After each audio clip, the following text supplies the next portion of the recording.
Muito bem, voltamos aí para conversar com a teóloga, a Ágata, que escreveu o livro A Voz do Povo e a Voz de Deus, um livro que contrapõe, compara, vê semelhanças e diferenças entre ditos populares brasileiros e a sabedoria bíblica. Então vamos continuar essa conversa, Ágata. A gente, de certa forma, analisou alguns ditos populares no bloco anterior.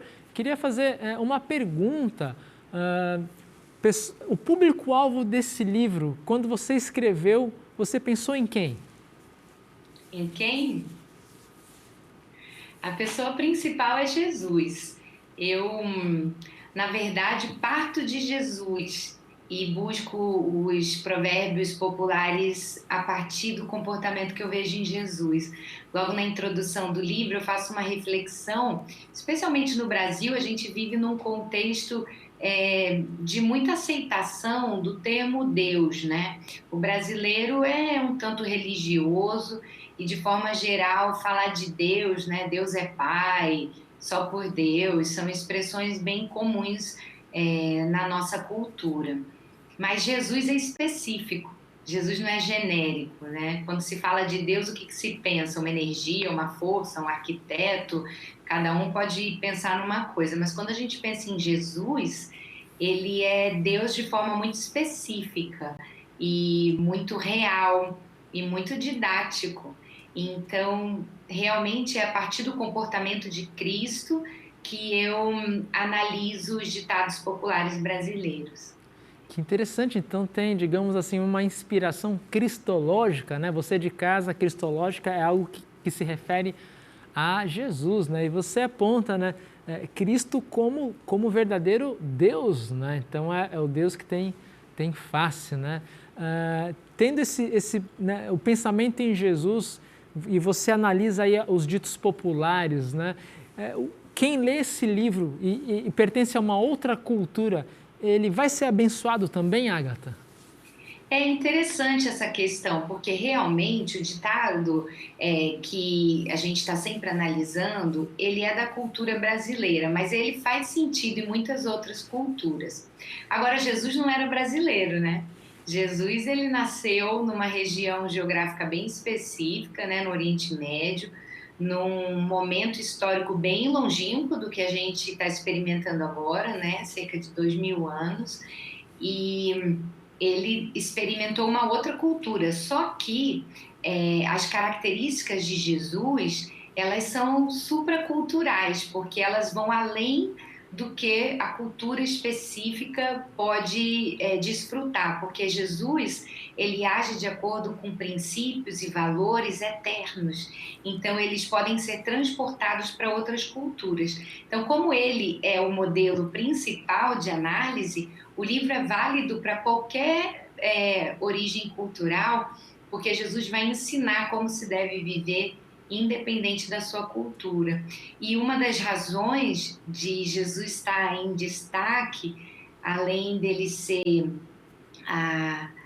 Deus encarnado, né, o Ser Supremo vindo a nós e nos salvando e nos mostrando como podemos viver, a realidade é que o comportamento cultural, ele é aprendido por imitação. A gente está sempre imitando alguém, né? A gente nasce e a cultura não é uma coisa que nasce com a gente, ela é aprendida.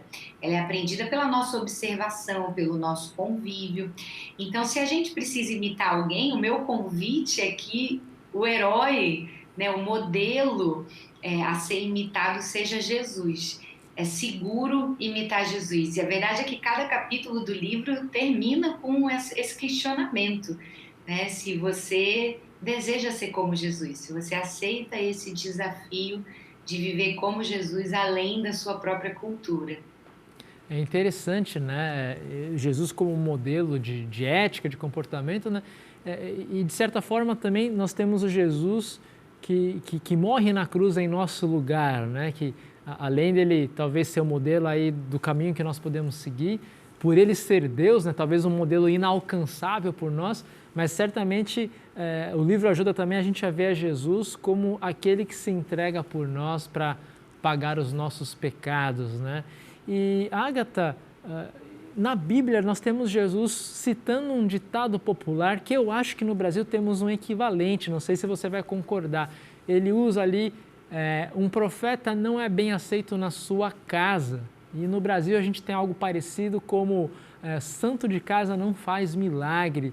A gente consegue ver paralelos em diversas culturas de muitas ideias parecidas, né? O ser humano parece que ele pode ter culturas com nuances diferentes, mas existe um arcabouço assim, comum a todo e qualquer ser humano, como esse ditado do santo de casa não faz milagre. Jesus, então, repetindo na moda hebraica ali, né, de um hebreu, o profeta não é bem recebido em sua própria terra, né? É interessante isso porque, assim, a cultura, ela vai ser específica, mas o ser humano é universal.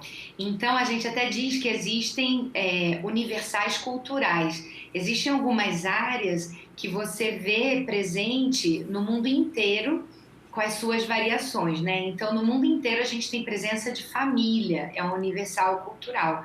No mundo inteiro a gente tem presença de alguma economia, alguma produção, algum tipo de trabalho.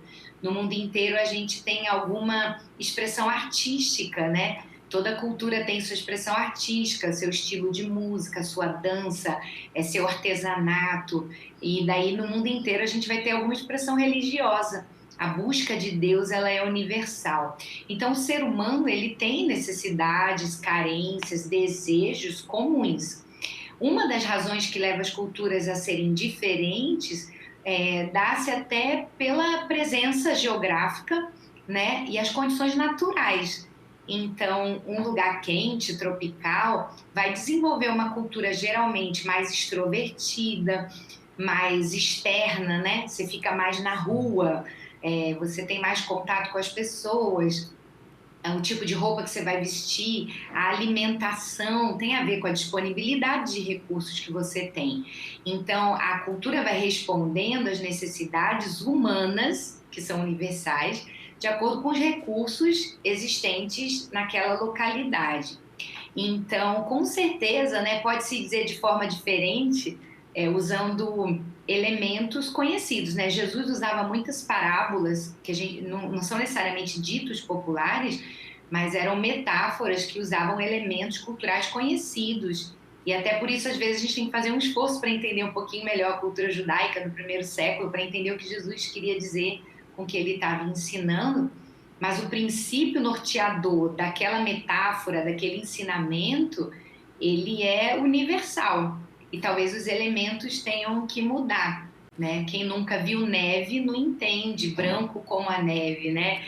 Você precisa adaptar, mas o anseio humano, as necessidades, elas são muito comuns. Então, dá para contextualizar e reinterpretar ditos populares de outras culturas para a nossa. Sabe uma que a gente pode até ver dentro do próprio Brasil? A gente usa muito a ideia de Jesus entrar no coração, porque a gente entende que o coração é a sede das emoções, que talvez seja o centro da nossa vida. Mas existem algumas culturas indígenas que podem ser encontradas até no nosso território, que entendem melhor se você convidar Jesus para morar no estômago, porque o estômago é onde eles entendem que é o centro das emoções, é onde ele sente o medo, é onde ele sente a dor da fome, é onde ele sente o arrepio. Então, essa contextualização, ela precisa acontecer. A mensagem é a mesma. Jesus precisa preencher aquele espaço significativo da sua vida. Agora, onde é esse espaço, a sua cultura que vai dizer. É interessante, né? A Bíblia fala ali de afeto entranhável, né? Nessa ideia aqui das entranhas mesmo, né? Como sede da emoção, né? Eu lembro minha filha uma vez dizendo algo bem engraçado. Ela falou: pai, se Jesus está no meu coração, eu acho que as tentações, né? E o inimigo, o diabo, está na minha barriga. Eu falei: como assim? Não, porque quando eu sinto medo de alguma coisa, eu sinto um negócio aqui na barriga, né? Eu falei: vamos dizer que não, ele não está aqui, mas eu entendi sua emoção, né? Bem diferente as culturas em alguns aspectos, mas a simbologia, a metáfora, como você diz, é a mesma, né? Interessante essa questão das parábolas, né? Porque realmente a gente pega, por exemplo, a parábola do filho pródigo. é uma linguagem universal, né? Você talvez pode até explicar um pouco mais fundo, dizendo que no mundo judeu, um pai receber um filho daquele não aconteceria. Aliás, no mundo asiático, né? Mas dá para entender ali em qualquer cultura mesmo, uma cultura latina como a nossa, o amor de um pai por um filho que não merece, né? Então, essa é uma linguagem realmente universal. Ágata, dentro dos ditos populares, eu vou pedir que você destaque um ou outro aí que esteja de acordo com talvez uma visão bíblica, né? A gente falou bastante de alguns que destoam de uma visão, de uma sabedoria bíblica. Existe algum ditado que reflita essa sabedoria que vem do alto? Sim, eu diria, tem aquele que diz quem não comunica se trumbica, e eu acredito que a Bíblia, o próprio Jesus, né, é um grande exemplo de diálogo. Jesus estava sempre pronto a ouvir, Jesus sabia de tudo e ele perguntava, né, o que queres que eu te faça? A Bíblia tem relatos dele ouvindo toda a história da mulher hemorrágica, né, quem vinha pedir socorro para Jesus, ele não simplesmente atendia, mas ele se abria ao diálogo, à comunicação, ele queria ouvir. Então, eu acho que essa questão da comunicação, a valorização da comunicação, é uma coisa bíblica. Um outro que eu gosto muito é o falar é prata, o ouvir é ouro. Então, ele também traz essa ideia de que saber ouvir é importante. A gente tem aquele texto bíblico de Tiago que diz: estejam sempre prontos para ouvir, tardios no falar e tardio no irar-se. E a gente tem uma cultura bem falante, né? Até assim, eu estudei uma época nos Estados Unidos, eu tive alguns amigos coreanos e japoneses. E eu lembro que eles não falavam muito nas aulas, né? Eu era a única que me dirigia à professora. Então, é uma cultura mais silenciosa nesse sentido. Agora, brasileiro, eu sou professora aqui também. E é uma luta para conseguir que os alunos não falem, né? Então a gente tem essa tendência grande de querer falar, mas a Bíblia ensina a importância do ouvir. E nós temos ditados populares que mostram a importância do ouvir. Que interessante, né? Então nós temos aí, você aponta para um ditado que de certa forma pode ser até usado para a igreja, né? A necessidade que nós temos de comunicar o Evangelho, né? De proclamar o poder salvador de Jesus. Ágata, a gente está se aproximando do final do nosso programa, né?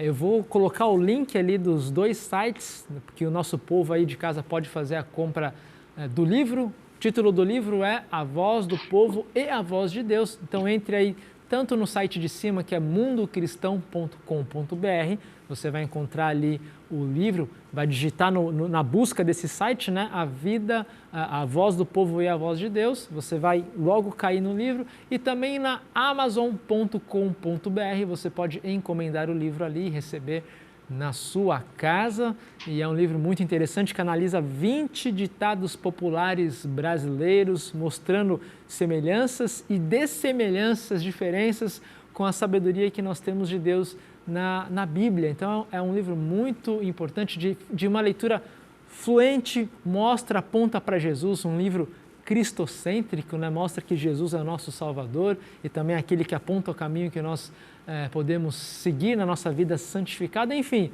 entra aí no site, você pode conhecer um pouquinho do livro, ali na Amazon, você até pode receber uma, 2 páginas do livro para ler como amostra, né? Quem for fazer a compra pelo Kindle, então está aí disponível para vocês. Ágata, eu vou deixar esse espaço agora para você finalizar nosso programa, mandar o seu recado aí, enfim, para as pessoas, para o seu marido, para os seus 3 filhos e se despedir do nosso povo aqui de casa.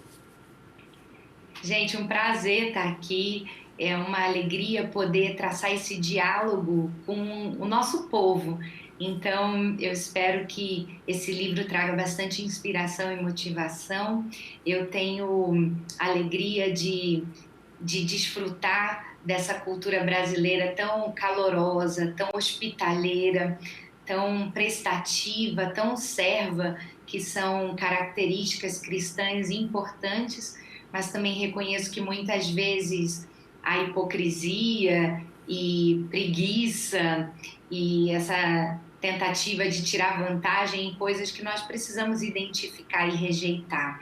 Então, eu acho que a gente está numa jornada aí compartilhada de vida, de sociedade, e me dá muita alegria poder contribuir nesse diálogo. Estou à disposição para dialogar com quem estiver disponível e quero, já que foi aberta a oportunidade, de mandar um beijão para minha família, né? A minha fonte de socialização, minha primeira porta, janela para ver o mundo, a cultura brasileira, e que me ajuda a continuar me humanizando e me santificando, né, nessa jornada humana, enquanto Deus permitir que a gente esteja aqui. Muito obrigada, parabéns pelo programa, e que esse toque de vida possa realmente trazer muita vida, que é isso que a gente precisa.